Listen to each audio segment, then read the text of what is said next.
sais, c'est toujours ce truc où tu te dis, j'ai envie de percer, j'ai envie d'être vu par tout le monde et d'être accepté par tout le monde et genre, tuer leur abus, tu vois. Et d'un autre côté, c'est se dire, mais pourquoi je veux rentrer là-dedans, faire ma musique, plaire à mon public et faire de la scène, et puis basta, et sans me, tu vois, penser à tout ça, tu vois. Et c'est ce paradoxe qui est toujours très compliqué. On va dire que j'ai créé Libre Penseur il y a 15 ans de cela déjà. J'ai officié sur ce pseudo pendant bien une dizaine d'années. Le nom Libre Penseur vient du morceau de l'album du Rap Luciano. Puis au fil du temps, j'ai l'impression que ça me mettait dans certaines cases que je voulais pas, qui étaient un peu plus politique ou politisé. Il y a aussi le Libre Penseur qui faisait des vidéos, donc il y a pas mal d'amalgames. Il fallait que je me reconstruise aussi en tant qu'homme.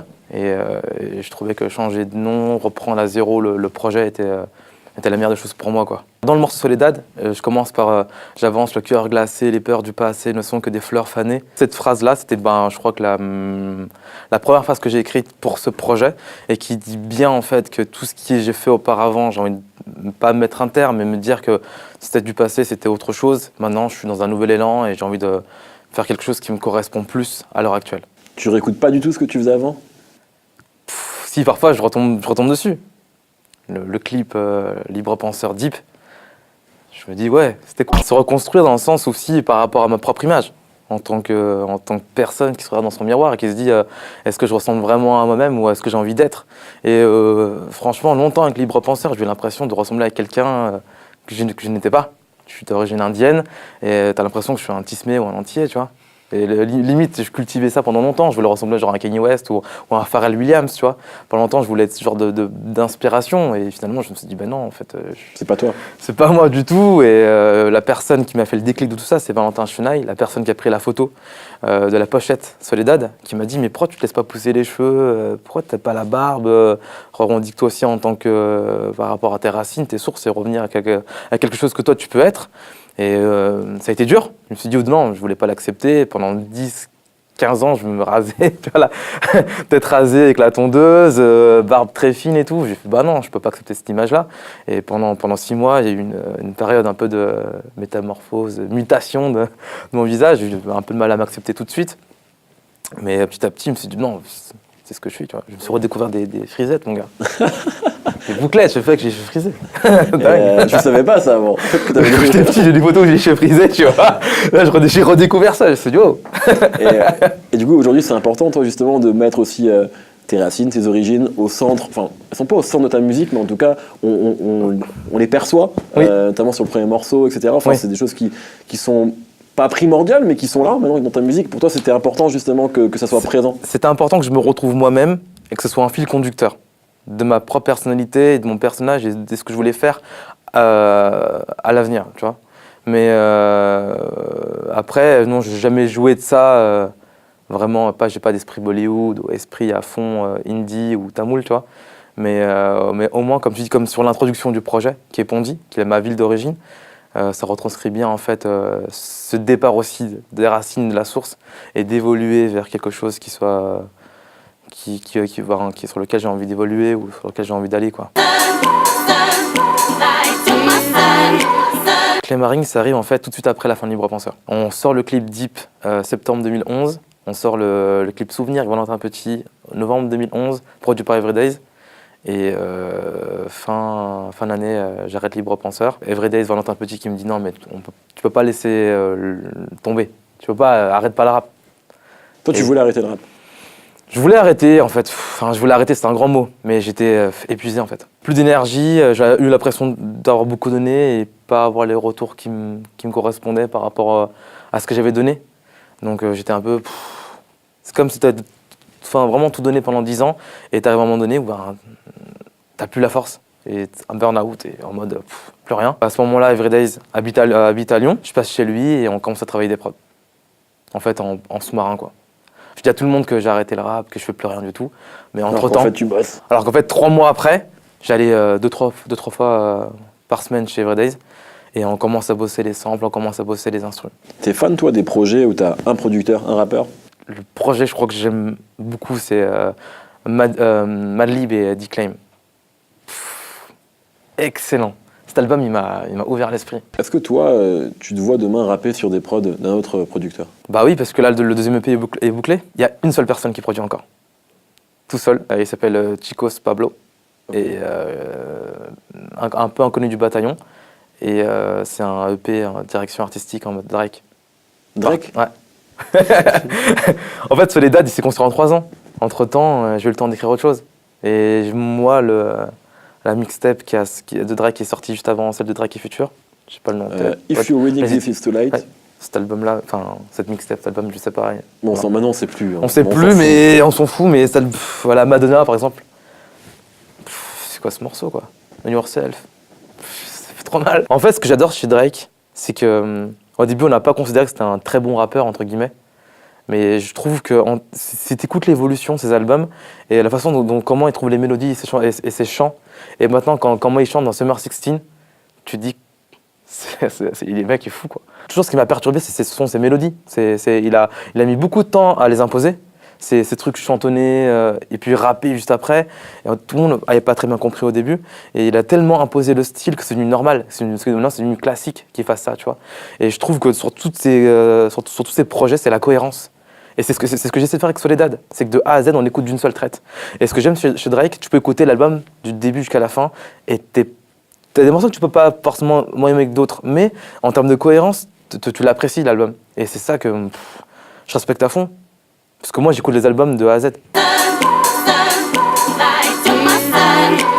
Je trouve que Air Max est un classique du rap, même français. Je ne vais pas mettre de case alternatif ou décalé. C'est un album de rap français et je trouve que Air Max, déjà visuellement parlant, c'est quelque chose de différent. Et puis dans toutes les prods, dans le rap, dans le rappeur multisyllabique, enfin, quand même, quoi, il y va. Hein. Je trouve que c'était dur à le tester, je trouve, à cette époque. Moi, je trouvais super Moi, fort. même encore maintenant. Même maintenant, je vais pas le nier, il est super fort et toujours il propose toujours des choses différentes. Après, il a quand même une personnalité, il a une aura qui est assez forte, donc qui est pas facile à comprendre. Et quand moi je suis tombé sur Rouge à Lèvres, moi je suis un fan de Détroit, je suis un fan de la house, je suis un fan du broken beat. Et je pense qu'eux-mêmes pensaient pas qu'il y avait d'autres gens qui étaient sensibles à cela dans la France. Quelques gouttes suffisent. Pour moi, c'était l'album. Je l'ai eu. Cet album-là, j'ai eu pendant mes 12 ans, pour mon anniversaire. Je voulais absolument cet album. Et du coup, genre, en fait, mon père devait me l'acheter pour mon anniversaire. Genre, et il me dit en fait clairement qu'il n'y avait plus de CD à la Fnac. Rien, niet. Et je suis bon, bah, tant pis, un peu déçu et tout. Et il me dit, attends, tu peux ouvrir là cette armoire, j'ai un truc à te montrer que je dois chercher. J'ouvre l'armoire et c'était Arsenic quelque chose suffit, ce qui était là devant moi. Je l'ouvre direct, je mets le truc et Lino, incroyable. Le jour de tonnerre, je crois que c'est ça. Oui, tout à fait. Ce refrain, incroyable. Je crois qu'on va mettre l'album du Luciano. Pour moi, c'est un classique tout de suite. À bas les illusions, même tout comment c'est écrit, le flow du rap, enfin les prods. Je sais pas si c'est Pone qui a tout réalisé. En grande partie, mais ouais, je sais pas. Je trouve cet album complet, le texte, tout. Pour moi, c'est voilà quoi. Au-dessus. Les premières consultations. Je crois que celui-là, pour tout le monde après, je pense. Celui-là, cet album, il est voilà, trop en avance. La production est folle. Tu sens que c'est bien joué, que ce sont des musiciens. Et que ce ne soit pas du machine sample, tu sens que le mec est parti quand même aux States, tu sens qu'il y a eu une vraie réalisation, une vraie production. Les gars ont dit, on veut avoir cette direction, on veut jouer telle ligne de basse, on veut la jouer comme ça, le morceau et tout. Et puis les textes de Gynéco sont incroyables, je crois que là-dessus... Allez, je vais mettre un album que les gens ne mettent pas souvent, Qu'aime nous entend mes images. Allez. Je vais mettre cet album-là parce que J'accuse ces mots, je trouve que c'est un classique du rap français pour moi. Je trouve qu'il rappe super bien, je trouve que les prods sont super bonnes. Prince d'Arabie, je sais pas ce qu'il devient, mais il rappe en 4-4, il rappe super. Il a un flow de fou, je trouve que Candy Ken, je crois que c'était ils avaient un crew, je sais plus comment il s'appelle leur crew. Ils avaient un crew, je sais plus comment il s'appelle. Ils chantent super bien, je sais pas. Je trouve, voilà. On va mettre cet album-là, parce que je trouve peu de gens le citent, je trouve, et quand on entend mes images, je trouve qu'il mérite une place. Oxmo Puccino. Le premier ? Ouais. Opéra Puccino. Opéra Puccino, pour ce qu'il est, et pour ce que... c'est intéressant, j'ai l'impression que beaucoup de gens n'ont pas compris ces 2 premiers albums, même les 3 albums en fait, peut-être. N'ont pas compris son personnage, ou pas compris la façon, tu sais, l'amour est mort et tout. Je pense qu'il y a beaucoup de gens qui n'ont pas compris ce message, ou ce discours. Je sais pas. Moi, j'ai vite compris la façon dont, comment il tournait l'ironie ou comment il tournait la façon de voir les choses. Même Cactus de Sibérie, je trouve les messages super forts, la pochette. C'est pareil, je trouve d'amour, intérieur-extérieur, les épines, et comment il voit la chose sur l'amour. C'est toujours je trouve qu'il a beaucoup traité l'amour. Et je trouve qu'il le traite bien, le thème de l'amour. Je trouve que les retours sont positifs pour ce que j'ai eu et pour le... Je sors de nulle part, entre guillemets. Nouveau nom, nouvelle personnalité, nouvelle image. Donc c'est compliqué de revenir au devant de la scène. Heureusement que j'ai Everydays, heureusement que j'ai Valentin Petit. Tu vois. Les retours sont bons. Après, t'as toujours envie d'avoir beaucoup plus et de dire ah bah j'ai quand même Everydays, Valentin Petit, donc je mérite d'avoir largement plus. Je pense que c'est très bien pour ce que j'ai à l'heure actuelle. C'est une belle carte de visite qui permet de définir un peu qui je suis. Je pose énormément de questions parce que j'aime diriger de A à Z mon projet. Tu vois, je travaillais chez Apple avant. Je travaille plus chez Apple aussi pour me consacrer à la musique. Là, je me donne 2-3 ans pour me lancer à fond. On sait que c'est compliqué de percer, on sait que c'est compliqué de vendre. Les chiffres là qui tombent, tout le monde est obsédé par la première semaine et de vendre au moins 10 000 exemplaires. C'est cette pression qui est énorme et tout. Enfin, maintenant, je pense qu'il faut faire des bons projets, que ça plaise à des gens, que tu constitues un public et que les gens viennent te voir sur scène. À 40 ans, je rêverais d'être Julien Doré ou Sébastien Tellier. Franchement, les mecs, ils sont un peu médiatisés, mais ils font tourner, leurs dates sont complètes. Ils sont pas de partout. On dit pas, ils sont percés, ils sont dans le rap jeu, dans le rap game. Donc là, je sors un deuxième EP, qui sort là dans peu de temps. Il y a un 3 titres qui sort aussi avant la fin d'année, qui va s'appeler Cerbère. Tout est planifié déjà. Tout est déjà planifié. Voilà, tout est planifié déjà en avance. Et 2017, je travaillerai sur le premier album ou sur un EP qui va annoncer la couleur de l'album, qui va traiter le bleu, quoi. Dans chaque projet, tu vois, il y a Bleu Nuit dans Soledad. Il y aura Bleu Fumé dans le prochain, Bleu Sombre dans Cerbère. Et l'album, dans l'idée, va s'appeler Bleu sur Bleu, chemise bleue. Le bleu, la couleur pour moi un peu de l'infini entre l'océan et le ciel. Et aussi le bleu, les coups en fait, que tu peux recevoir dans la vie au quotidien, qui te laisse sur ta peau et qui s'efface aussi au fur et à mesure du temps et qui revient par rapport à tous les problèmes, les hauts, les bas. Donc voilà quoi, bleu sur bleu quoi. T'as 2-3 phases sur le projet où tu dis rap game de merde, les pistons, les clashs qui tournent en rond. Le milieu rap, c'est un truc qui t'agace, qui te dégoûte, ou tu le connais, t'es déçu de ce milieu-là ou... Je le connais un peu, il m'agace et je l'aime à la folie. Tu vois ce que je veux dire ou pas? C'est ça en fait. Rap game de merde, je veux pas te perdre, tu vois. C'est complètement ça en fait. Tu sais, c'est toujours ce truc où tu te dis j'ai envie de percer, j'ai envie d'être vu par tout le monde et d'être accepté par tout le monde et genre tuer le rap vieux, tu vois. Et d'un autre côté, c'est se dire mais pourquoi je veux rentrer là-dedans, faire ma musique, plaire à mon public et faire de la scène et puis basta et sans me tu vois, penser à tout ça, tu vois. Et c'est ce paradoxe qui est toujours très compliqué. Est-ce que je fais ma musique, je fais mon truc à mon public, ou sinon, ouais, est-ce qu'il faut que je pense à mon disque d'or, je pense à la première semaine, est-ce qu'il faut que je sois dans tous les gros blogs, il faut que tout le monde me parle de moi, il faut que je fasse le buzz, tu vois. Et c'est ça, tu vois, rap game de merde, je veux pas te perdre. Et c'est compliqué, enfin, tu vois, il y a cet entre-deux qui est compliqué, et moi j'ai juste envie d'être bien avec le rap-jeu, proposer mon univers, mon personnage, et de faire mon truc. Mais en tout cas, voilà, allez l'écouter, c'est produit par Everydays. Un mec que je considère un peu comme un génie à l'heure actuelle. Il a un défaut. Il a un défaut, c'est qu'il loupe ses trains, quoi. Exactement. C'est son seul défaut, quoi. On verra pas un Russe et un Indien à côté, quoi. Ça aurait été inédit. Ça aurait été beau. Tu vois, l'œil de Moscou et Dandy Bandy Gandhi à côté, tu vois. Je pense en rap français, je crois que Danny Dan, ça me ferait kiffer. Genre juste Danny Dan, juste pour le kiff du rap, tu vois.